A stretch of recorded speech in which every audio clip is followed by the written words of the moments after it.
Kyle here from allmeareviews.blogspot.com, here to review the first season of Paper Girls on Amazon Prime Video, which I did pull out my copies of issue 1 and issue 5, which it's like if I read this to this, I'd be completely missing, so I pretty much can't read this until I get the other 4. They might be online somewhere anyway. I should just try to find them online just to buy them. But so yeah, I've mentioned multiple times in past videos, but a lot of people probably never see. They're gonna see this, but I'm a Brian K. Vaughan. You can call me a fanboy to an extent. I mean, he wrote on Lost, later seasons of Lost, and then Y the Last Man, Ex Machina, which is now going to be made into a movie with Oscar Isaac. Ironically, not the Ex Machina movie Oscar Isaac was in. It's going to be called The Great Machine. Saga, he's done, which I'm very loosely familiar with. He did The Runaways, of course, with Joss Whedon. They did the series, which I guess I might be correct in that having that series, even small amount of success for 3 seasons has given Brian K. Vaughan more opportunity to bring his graphic novels to the small screen. Y Last Man adaptation in 2021, unfortunately, was finding its footing, but it kind of was dead on arrival, unfortunately. I still think maybe someday they'll remake it. So, Ex Machina, The Great Machine's still in the works. I don't know more details. I'll post that. But, of course, then there's this, Paper Girls, which I've known about for a few years. This came out in, 2015. So it's not nearly as old as, Y the Last Man or Ex Machina. I'm not sure about it, where in the timeline it relates to Saga. But anyway, he also did, by the way, Under the Dome. That was just a TV series with Hank from Breaking Bad, but which I've never seen. But I know the premise. I remember that one summer they promoted it around 2009, 2010, whenever it was, 2011. But this show that was adapted, I know it's seen mixed reviews, but overall I think it's been pretty positive. I saw one quote before I'd even seen 1 second of it, just seen the trailer, that Amazon Prime was committing to 2 seasons. Now there's an article on popsugar.com. This writer said, well, the cast are still hoping for the best, hoping that they'll get renewed and stuff like that. 7.2 out of 10 on IMDb. So I mean, I just remember reading some of the reviews of Y the Last Man last year. It was just kind of not depressing, but it's a little hard to take, But I kind of had a hard time not agreeing with some of the criticism. I thought this show, while the girls are young, I mean, it's like the kid from an age standpoint. The Stranger Things comparison kind of makes some sense. Granted, this is the story completely different in a lot of ways, but they are young kids and they're actors that haven't done a lot of other work, and they were really good for the most part. I mean, I think we don't know what will happen, but they could definitely go on to other things after the show whenever it does end. But it gives me optimism for if the show does continue to go on, at least for 1 or 2 more seasons. Who knows? I mean, the story, I don't know how many issues total there were. Of course, this is number 5 right here. I want to say, it was maybe about 10, maybe 7, 8, 9, 10. I have to look it up. Yeah, I mean, I think it probably has enough story, and I know it's not exactly the same, of course. It's not supposed to be the same. People are critical. It's like, well, no, the drawing doesn't look like it, and how many issues? It was 30 issues. Well, but is it really 30 issues? Huh. I don't know if they talk about issues as just each one of these is just 30 chapters, because I always thought that it's like, well, 150 issues. It's like, well, or 78 issues, but there aren't 78 actual books like this, volumes.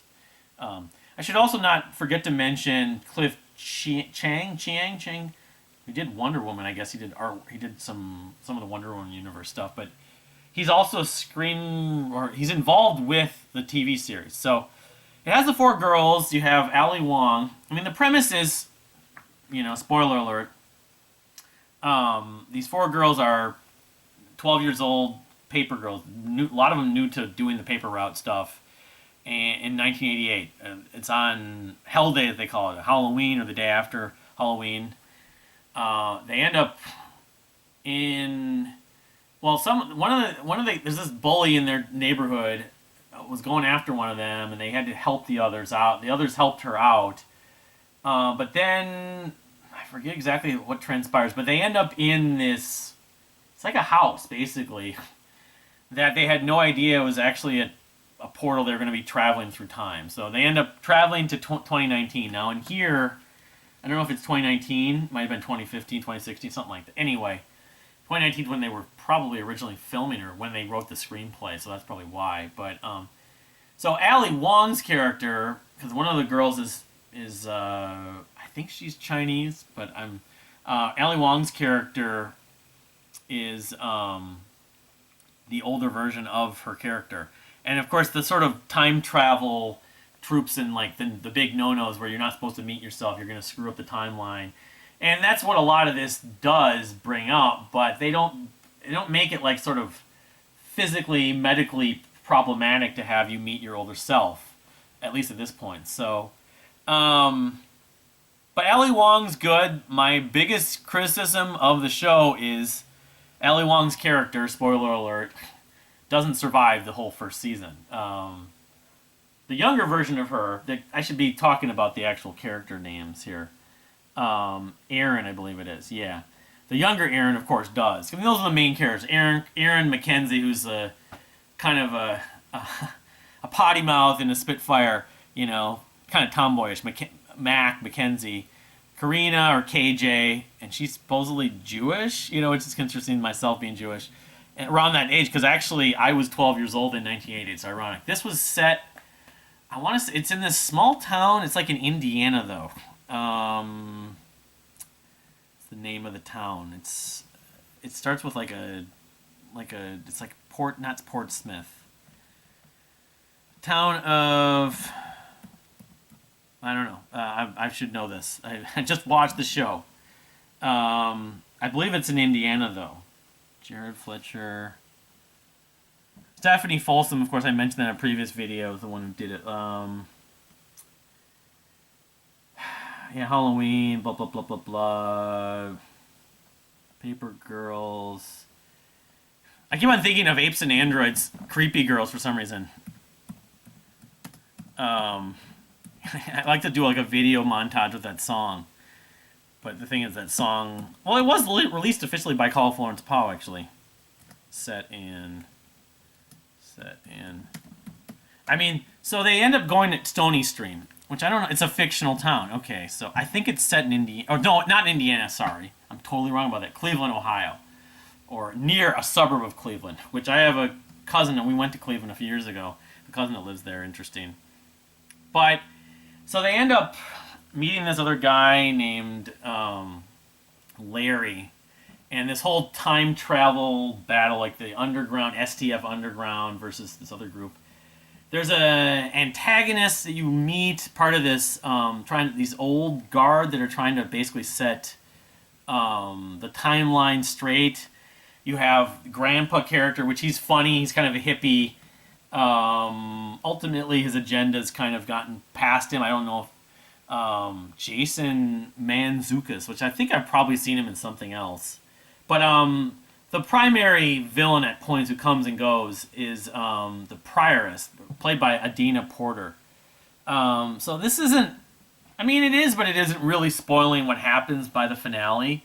But Prioress ends up basically redeeming herself.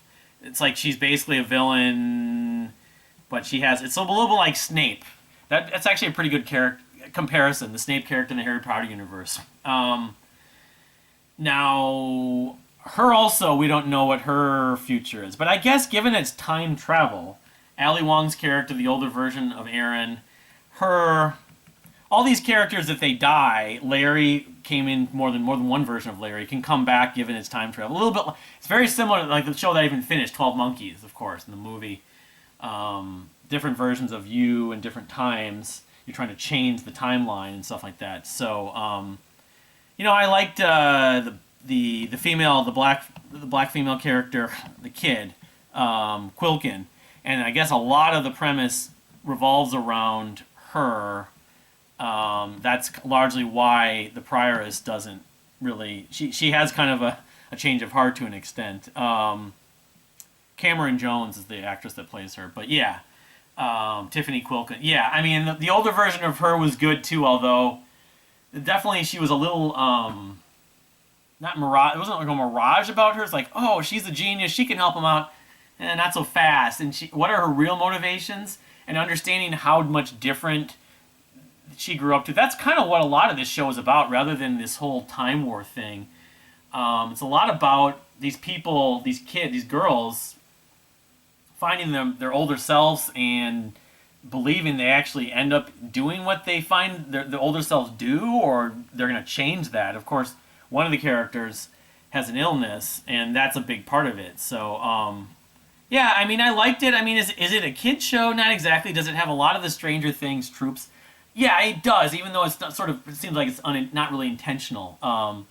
But I wouldn't call this is not your Disney Channel Nickelodeon version. This is not something, I mean, it might sort of fit in the CW, but not even that. It's the right sort of mix of youth and like history nostalgia for people that like myself, who grew up and was 12 years old in 1988 and grew up was around in the 90s and the two. They're going to probably go to different time frames. I guess they end up in the 70s. Two of them do, at least at the end of the season. So hopefully it gets renewed, and my guess would be it would be on next summer, probably sometime. It was only 8 episodes, so yeah. Well, if you've seen Paper Girls, did you like it? Are you totally into it? Are you disappointed in it? You know, are you just kind of like, meh? You know, he screwed up. He didn't do anything with Y the Last Man. Why would I bother with this? I would, even if you feel that way, at least keep in mind, if you maybe watch The Runaways and you didn't think The Runaways were that great, I would not write off Ex Machina just because it's going to be a film. It's Oscar Isaac. It's going to be a different person making it if Ex Machina. And, of course, I still feel, I love Y the Last Man, that someday Y the Last Man will be given its due, you know, or maybe as an animated show. I don't know. But anyway, I'm giving it a thumbs up. You know, is it the best show I've seen in the last 12 months? No. But it's a good show. It's got a lot of promise to me. And I'm hoping that this is finally somewhat of a success for Brian K. Vaughan. Because even The Runaways, he was like a co-creator. He wasn't the only one who made that show. And I don't know how involved in the show, whereas he's actually, like Y the Last Man, being directly involved. A lot of the music references are great in this. Like he did that a little bit on Y the Last Man. They played Bowie and 80s pop, you know, and the Mackenzie, the Mac character, has her brother's Walkman and has what's his name? Not Lou Reed. Glenn Danzig's mother, which I think of Self, of course. Yeah, I hope they bring the brother back too. That was really kind of screwed up, the way that, you know, he's settling and he finds his sister's there, and then she goes to the bathroom and then she's gone. He doesn't see her again. And she's like having to deal with his daughters, and he's acting like her father, even though it's just her older brother. But I really think they're going to they got to find a way to bring him back at some point, maybe in the 90s. There's one character we haven't seen. Have we seen all of them? No, we haven't seen the older version of Mackenzie, of Mac. I think that's the one that probably in the next season they'll definitely do. But anyway, thank you for watching. We'll see you next time.